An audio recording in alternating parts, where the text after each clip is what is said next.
Hello, my name is Sean Plott, and this is Spellslingers, the show in which I play Magic the Gathering with my nerd friends while not dangling my prepositions.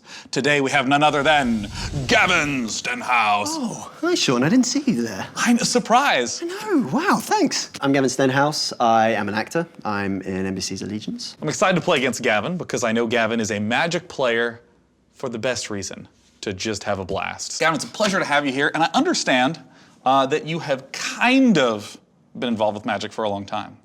In a very casual way. When I was younger, one of my best friends gave me a Magic card out of his deck. It was a giant turtle card, and I thought the art looked so cool. I had it like pinned up in my board in my room for ages. The thing I love about Magic is I'm going to be honest and say the artwork. I love the artwork. It's so cool. That was the extent of my involvement. So how long from that point to like when you started playing? Like how big of a gap was that? I've only been playing maybe the past 3 weeks. 15 years.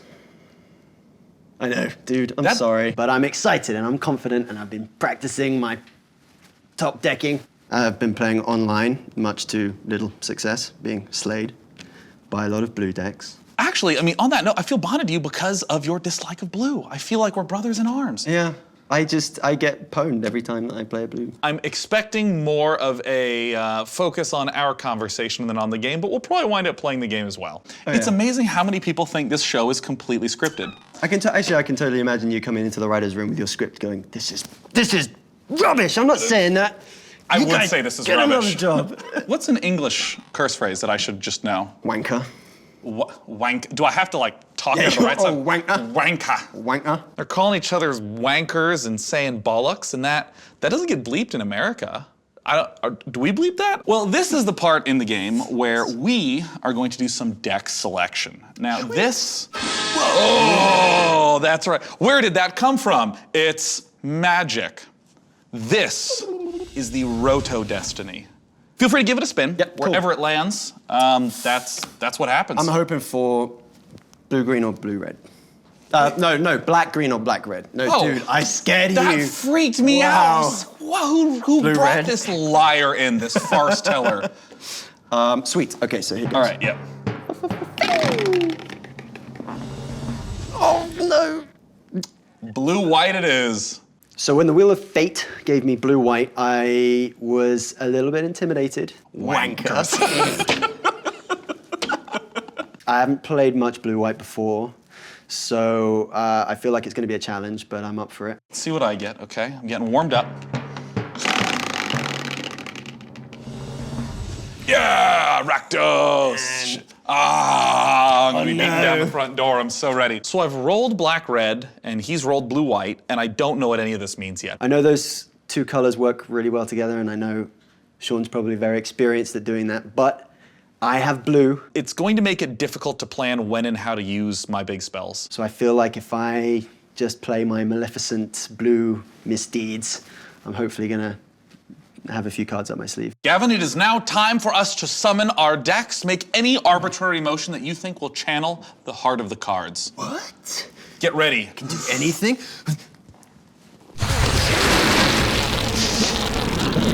Bang! There it is. So I'm pretty excited about my opening hand. It's light on land, but there are some really good, cheap flying cards in there, so I'll get some nice spells out in the early stages. I think I have to mulligan here. No pressure, man. You decide. There's the fairy, which only cost me 1 mana, so I feel like I can get some nice flying damage out in the early turns. I'll keep. This is not a hand that is kind to me. Everything will turn out fine, I'm sure. Gavin, good luck, have fun. Good luck, my friend.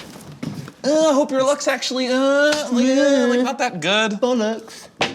Let's do this. Okay, I'm gonna open with land, and I'm gonna bring out Fairy Miscreant. It's a 1/1 with flying and anything else. I didn't read the card before I drew it out. Fairy enters the battlefield if you control another creature named Fairy Miscreant. Draw a card. Oh. I hope you don't have a second one. Yeah, hello, Blue. I fly, I draw cards. I know that... Oh, thank God. Oh, my God. leave. All right, I'm gonna pass the turn to you. Play another land. All right. I'm gonna tap one of the land and bring out Fairy Miscreant. Fairy Miscreant. Hold on. I'm pretty certain at this point, after the second fairy comes down, that he is a blue-white flyers deck. God, I really don't know what to do here. And I'm not sure whether to save this for a more important 2 toughness flyer, so I'm just gonna do this because at the very least, it's cool. I'm really sure of myself. So what I'm going to do is I'm going to play Fiery Impulse. This is deal 2 damage to target creature. I'm going to zap that to kill it before resolving the other thing on the stack. So that is going to go to the graveyard, and then you don't get to draw. I'm supposed to be the one that has the negate spells in the blue deck. I'm not drawing negate spells. Like, I need, and over to you. Okay, so I'm gonna play the swamp. I'm gonna play the Shambling Ghoul. That is a 2/3, but it comes into the battlefield tapped. Now it's your turn. I'm gonna play a Plains. Okay, he played a Plains. No response. Continue. The David Blaine style of playing. You can't block me, so I feel like I'm just gonna tap you for the 1 damage. Playing against a blue-white flyer deck is like an assassin that can only use darts. It's just a little bit at a time. I accept your 1 damage. I will now go to 19. Pew. But it's just 2 damage. 1 damage. 2 damage. So I'm currently being annoyed to death, and I'm just gonna hope that I win the race first. And over to you, my friend. No, you're not gonna cast anything? No, I'm not gonna cast anything, Sean. I've played my fair share against blue decks, and if they have mana open, look for the smirk. I have blue, I'm leaving mana up. All right, I draw the swamp. Prepare the attack. Send in the attack. What? I take your damage. Yes! 2, or is it a 3? It's 2. It's 2/3. Take me down to 18. All right. And then I'm going to play the Malakir Cullblade. It is a 1/1 that says whenever a creature an opponent controls dies, put a +1/+1 counter on Malakir Cullblade. Whenever a creature you control die, You control die. I control dies. Okay, so I'm gonna untap. Yeah. You're not going to do anything at the end of my turn? No. Yeah. But I did have fear. I was afraid. And I've overcome that important hurdle in my life. So I'm gonna play Plains. I am going to, that guy's a 1/1. Tis. It's a 1/1 and a 2/3. I'm gonna keep chipping away. I will go to 18. So now I've got a Griffin in my hand, and I'm not feeling so bad about Sean using Fiery Impulse. Okay, I'm gonna tip-tap everything. And I'm gonna bring out a Charging Griffin. And that's a 2/2, but when it attacks, it goes up to a 3/3. And he hasn't got any reach, so I can get that damage straight onto him without any problems. So this is the sort of flyer that I might have wanted to save my Fiery Impulse for. So he's just sitting right there. I'm still happy because at the very least I didn't get to draw a card, and I am a red-black deck. I will almost certainly have plenty of removal to come. Over to you, my friend. All right, okay, here we go. Untapping. Put out another swamp. All right, I'm gonna prepare to attack, and I'm just gonna go for it. So you declared a 2/3? Wait, this is attacks or blocks? This is only attacks. Okay. Not blocks. I think that's a good move. Because I'm not going to sacrifice my Griffin. Oh, and I'm gosh. going to take that 2. All right. And it's going to take me down to 16. And I will now play the Blazing Hellhound. It is a 4/3 that says I can pay 1, sack a creature, and deal 1 damage to target creature or player. So I can ping you for 1 at some point. Pass the turn to you, it's all you. I have no idea if I'm ahead or behind, because at this point, he can't exactly block any of my creatures, and I definitely can't stop any of his flyers from hitting me. So Sean's got some big creatures on the ground, but all of my creatures have flying, and he doesn't have reach, so I'm playing the A game. As far as I care, I'm just gonna keep attacking and probably win the game pretty quickly, or just get blown out by a single spell. I'm gonna play land. I'm just gonna declare these 2 attackers. I take it all. 3 and 1 is 4, 18, going down to 14. Yes, +1/+1. Yeah. On the attacks for the rest of the turn. Yeah. And then I'm gonna tap these 3 and that to play a 4 creature Towergeist. Flying creature. When Towergeist enters the battlefield, look at the top 2 cards of your library. Put one of them into your hand and the other into your graveyard. Huh, okay. All right. So look at the top 2 cards. Pew. So I drop my Towergeist, and I draw Celestial Flare and Avon Battle Priest. And now I get to a fork in the road whether I want to play defensive or offensive. Okay, Avon Battle Priest costs quite a lot of mana, and Celestial Flare is just 2. I am going to put Avon Battle Priest into my graveyard. Oh, wait. Sean's playing very aggressively, so I feel like the decision I should make is to play it safe. You're putting this into your graveyard? So I take the Celestial Flare. For the kind of decks we're playing, even Battle Priest is a very solid card. Yes, because Huh. I feel like I need to keep this. If he's putting that in the graveyard, I'm a little scared. Over to you. Okay, I'm going to cast the spell Reeve Soul. Reeve Soul, that sounds really cruel. It's destroy target creature with power 3 or less. So I got my Celestial Flare. That might not have been the best choice for me. Just so mean. Does it resolve, or are you gonna like buff it? I wish I could, Sean. I really wish I could. I don't wish that. That's the opposite of my wish. I hope you don't do that. Just such a wanker. This isn't gonna end well. So this is a good window. I Reeve Soul as flyer, and this is gonna pump my Malakir Coldblade. No, it resolves. It resolves. Yeah. Where are you burning him? I'm just killing him. I'm getting a lot of opportunities to pick off flyers one at a time. So this gives this +1/+1. So now I'm gonna do the attack. Swinging in with the team for 8. Bam. I take it. So Sean destroys my Griffin, and then he just unloads on me for 8 damage. I take all 8, Hey. and it takes me down to 8. This is just running out of my control. That's it. That's the end of my turn. I'm done. Okay, I'm done. Untip the tap. What? Scratch. Yeah, I'm we afraid get of that? staring this play, Matt. Really, most of today has been spent coming up with really good product and technology ideas. I was talking about earlier the idea of the edible outfit. Didn't Lady Gaga do that with the steak? I don't follow Lady Gaga. I would do it with M&Ms. It's the best of both worlds. Bulletproof life. and then eventually naked, and you don't have to do laundry. If I could choose a food suit, it would definitely be like a crispy bacon, probably blazer that I could wear, so I could go to the ball or the ballet. I actually have an M&M suit at home. And if we did this, in usual LA weather, I could have just the raw bacon in the morning, and at the end it would be crispy and ready to go. I put it on when no one's looking and walk around with it. Oh, it would melt. You Yeah. get like multicolored spots on you. That would also be People cool. would be like, that's some weird, funky chicken pox, man. You need to go to hospital. This is a Britishism that does not make sense to me. I have a hard time taking British people seriously because when someone's injured, they say, we have to go to hospital. Why do you go to hospital in England? You don't go Because- to the hospital. I don't know, dude. They skip the, and that for me, if someone's leg was cut off and they were bleeding, oh my God, we have to go to hospital to stop bleeding. I didn't study English.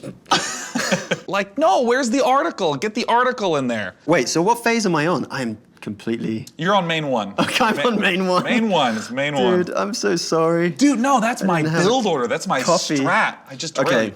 You haven't had coffee? I haven't had coffee. I know. Oh my God. My internal mana is running low because my caffeine is waning. Wow, I'm non-functional without coffee. Like consistent coffee, an IV of coffee coming Of course, into your... yeah. Of course, I don't even make a joke. I'm yeah. It's Okay. main 1, go. Sorry, I'm just dragging this out because I can't do anything. I'm gonna tap you 3 and tap you 1, and I'm gonna play another Charging Griffin. Okay. So I could take you for 4. I could take you for 4 and you Right. go down to 10. Yeah. But you're gonna attack me for 8 this next Yeah. turn, at least. If he doesn't have a counter spell or some combat trick, he's in terrible shape. So I'm gonna need my jump blockers, Right. as they're gonna become, because you've got a whole buttload of attack force there. I can destroy one of his flyers, which will immediately buff the Cullblade, and my Hellhound can sacrifice to deal an extra damage to either pick off his flyer or deal lethal to him. I'm not gonna declare my attack. I'm gonna Right.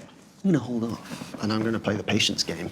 It's a game of patience. All right, here we go. I'm declaring the attack phase. Yeah. I'm going all out. Yep. I'm gonna freely admit that I f***ed up Oh, what? putting the Avon guy in my priest. What was the other one that you... We should Okay, we'll find out at the end of the game. Yeah, okay, so... at the end of the game, which is next turn. So before declare blockers, I'm gonna cast Unholy Hunger that says destroy target creature. Kill the bird. This is after declaring attackers, before declare blockers. So that way I can zap this, and it also says if there are 2 or more instant or sorcery cards in your graveyard, you gain 2 life. So I'm gonna go from 14 to 16. So Sean's just used Unholy Hunger to kill one of my creatures, and now I'm really feeling like I'm cornered. See, I'm supposed to have those cards with the blue deck. I'm supposed to have these cards. You haven't put it in the graveyard yet. You just can't let go. I know. Oh, and because an enemy creature died, whoops, this gets +1/+1, so now it's a 2/3, a 3/3, and a 4/3. And you attack with the... Yeah, the team is swinging. Army. And I feel like I'm gonna have to chump block with these 2 guys, and it's gonna put me in a really fun position. So I'm just gonna have to sacrifice these 2. So I'm gonna take... Okay, take 2. Damage. I feel a victory close, but I also have no cards in hand. I am done. Oh, wait. This is whenever a creature in opponent controls dies. Oh, wait. Okay, so those both dies. This is a 3/3, now going to 5/5. Damn. Malakar Cullblade, the animal. Dude. All right, Okay. I'm feeling good, I'm feeling confident. Pass the turn to you. I will balance out your confidence with fear and regret. I have a with tell. the choices that I've made in life. Okay, so I think the only thing I can do is I'm gonna tap, and I'm gonna bring out the Totem Guide Hearty Beast. He's a Hearty Beast. Creature Antelope. When Totem Guide Hearty Beast enters the battlefield, you may search your library for an aura card, reveal it, and put it into your hand, then shuffle your library. I don't think that's going to be useful because I've only got 1 point, but I'm thinking maybe Do you have any 1-mana auras? Maybe thinking that there's a 1-mana aura Or maybe that I can remember put in there, and it's like defend multiple creatures. I don't think that's... Yeah, just like the white 1-mana aura that says destroy all enemy creatures. This is not looking hopeful, dude. The best part of this position for me is this sacrifice to deal a damage, because I can just like blast these 2 and ping for 2. Oh, yeah. Wait, I'm not giving up. My mum taught me never to give up. Just like rig the shuffle. Yeah, I know. I just kind of want to take the biggest beast out of its enchantment. I'm gonna bring out Claustrophobia because I know that I can use it to tap a creature. If I'm gonna go out, I'm gonna go out in a blaze of glory. Pass it on turn. All right. Okay, well I'm gonna cast Chandra's Ignition that says target creature you control deals damage equal to its power to each other creature and each opponent. Yeah, you do it. Do it. This is where we can go into like total magic stack nerd mode. So what I'm going to do is before this, okay, so first I'm gonna pay the mana, and before it resolves, oh wait, that doesn't do anything. Oh, What? oh no. What did you do? Okay, well, so I wanted to be cool. Yeah. And I messed up. So here was my attempt to be cool. I'm gonna sacrifice this, and I thought, oh, this will pump it to a 5/5. Oh, but it's not mine. But this is a creature an opponent controls dies. So what I could do is just sacrifice this, and just he'd be dead. Oh wait, hold on. I'm figuring it out. Okay, watch. Okay. All right, I'm gonna pay this. I'm gonna sacrifice this to deal 1 damage to you. So then you go to 5, and then the 5 from this deals 5 to that and 5 to you for 6. Because 5 + 1 is 6. Told you I'd look cool. No counter. Counter died. Good game. GG, Gavin. Good game. So I was a little nervous about playing blue-white at the beginning, but I feel like having played it now, I feel like I have a better understanding of how this mechanic works. And actually, I'm excited to play it again. I feel like I could do a better job next time. And thus we get the chance to see why people find removal spells to be some of the most important cards in the game. I had literally no way to deal with any of the flyers, with any of my creatures, so I killed them. Next time you get to play Magic the Gathering, put a couple extra removal spells in your deck. Use the word removal, you'll look super cool, and may you draw well. See you next time.